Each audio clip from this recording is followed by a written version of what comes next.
La Scuderia Ferrari a connu un nouveau week-end difficile sur le circuit de Miami, marqué par une insatisfaction évidente de la part de ses deux pilotes, notamment en ce qui concerne les instructions provenant du mur des stands. La communication entre l'équipe et les pilotes a de nouveau fait défaut, et c'est Lewis Hamilton qui s'est montré le plus contrarié. Le pilote britannique n'a pas accepté ce qu'il a perçu comme un traitement injuste, surtout après avoir soutenu Charles Leclerc lors de l'étape précédente en Chine. La grande question est donc de savoir si cette situation révèle le véritable fonctionnement interne de l'écurie italienne. Et plus important encore, comment peuvent-ils inverser cette série de décisions discutables? Le fait est qu'Hamilton a quitté le Grand Prix de Miami comme l'un des pilotes les plus frustrés, malgré une place sur le podium lors de la course sprint. Dans la course principale, il n'a eu aucune chance de rivaliser avec les voitures de tête. Bien qu'il ait gagné 4 positions par rapport à sa place de départ, le ton des messages échangés avec son ingénieur de course et les dialogues avec Leclerc en disent bien plus long que n'importe quel résultat inscrit au classement. Durant le deuxième relais, Hamilton roulait juste derrière Leclerc, qui utilisait des pneus durs, alors que le Britannique était chaussé de pneus médiums plus récents et plus performants. Ce scénario indiquait clairement qu'il aurait fallu laisser passer Hamilton pour lui permettre d'attaquer Antelli, qui occupait alors la 6e position.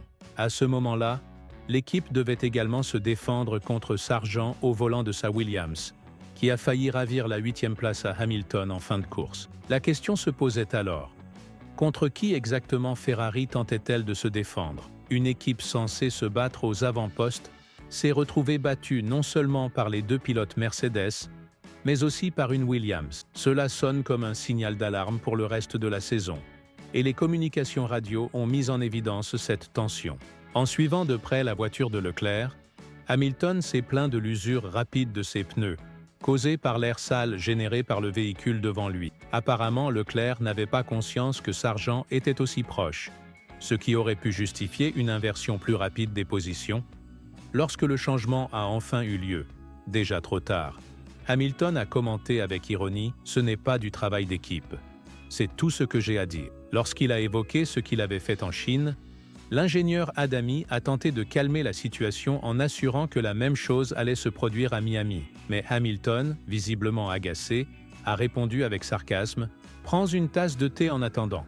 Allez, on y va ». Cette réponse illustre bien la frustration du Britannique, surtout qu'après avoir été autorisé à passer, il n'a pas réussi à rattraper Antelli et a dû rendre la position. Cela semble avoir été le point de rupture. Dans le même virage 17, où il espérait attaquer Antelli, Hamilton a dû se résigner. Avant cela même, Leclerc avait déjà souligné que Hamilton souffrait à cause de l'air sale, suggérant qu'il n'avait pas suffisamment de rythme pour rattraper Mercedes, même avec des pneus plus performants. Cela a renforcé le sentiment de frustration du septuple champion du monde, qui estimait que l'équipe avait trop tardé à prendre une décision, gaspillant ainsi une bonne partie de ses pneus en suivant Leclerc. Le commentaire le plus sarcastique est toutefois survenu lorsqu'Hamilton est tombé à la 8e place et a été averti que Sainz revenait à 1 seconde et 4 dixièmes. La réponse cinglante d'Hamilton a été « Tu veux que je le laisse passer aussi ?»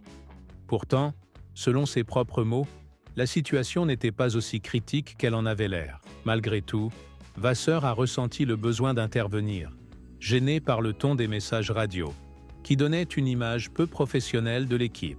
Hamilton, lui, a insisté sur le fait que les choses auraient pu se terminer bien plus mal. En revenant plus calmement sur la course, Hamilton a déclaré « Pour être honnête, j'ai aimé cette course. Même si nous n'avions pas les performances souhaitées, je me suis senti globalement mieux ce week-end. Il ne s'agissait pas de colère.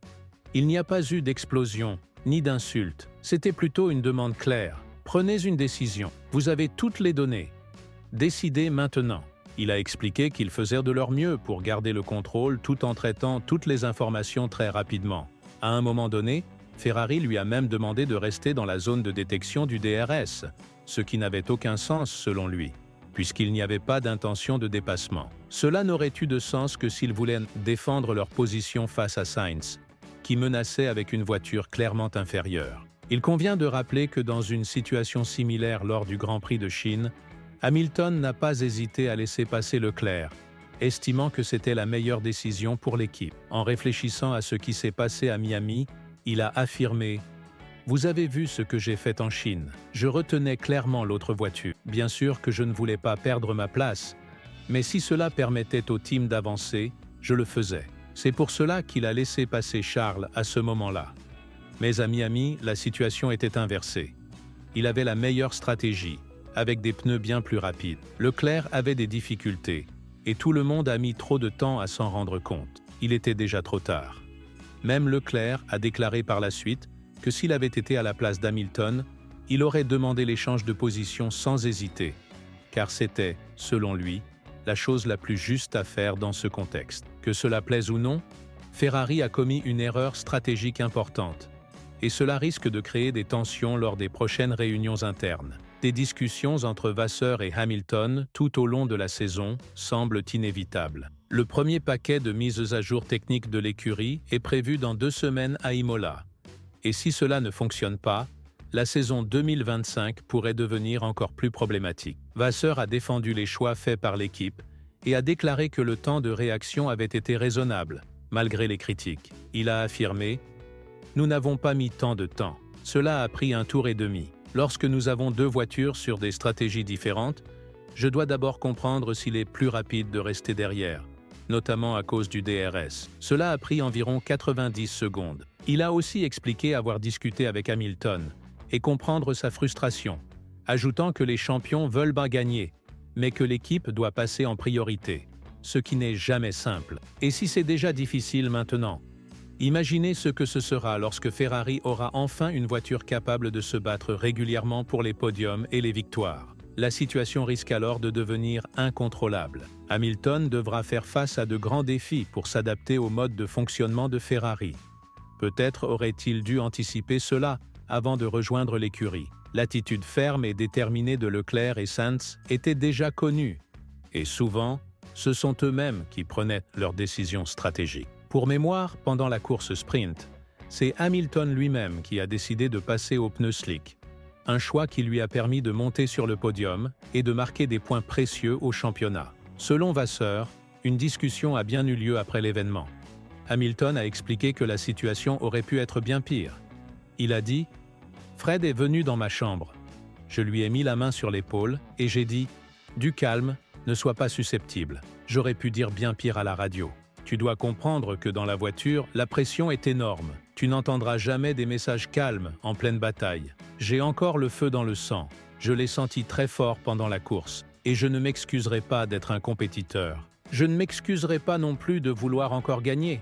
Je sais que tout le monde dans l'équipe le veut aussi. Et je crois vraiment que dès que nous aurons résolu quelques-uns des problèmes que nous avons avec la voiture, nous pourrons nous battre à nouveau avec Mercedes et les taureaux. » Remarquez comme Hamilton a soigneusement évité de mentionner McLaren. Ce n'est pas surprenant, compte tenu du départ de saison très en dessous des attentes de Ferrari.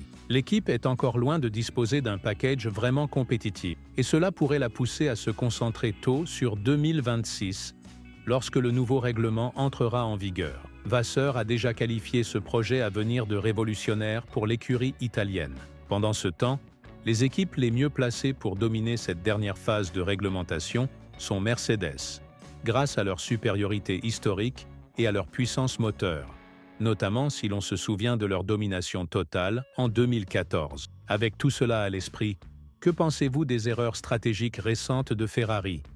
Et surtout, pensez-vous qu'Hamilton sera capable de gérer cela lorsque les enjeux seront encore plus élevés? Donnez votre avis dans les commentaires, puis cliquez sur la vidéo qui apparaît maintenant sur votre écran.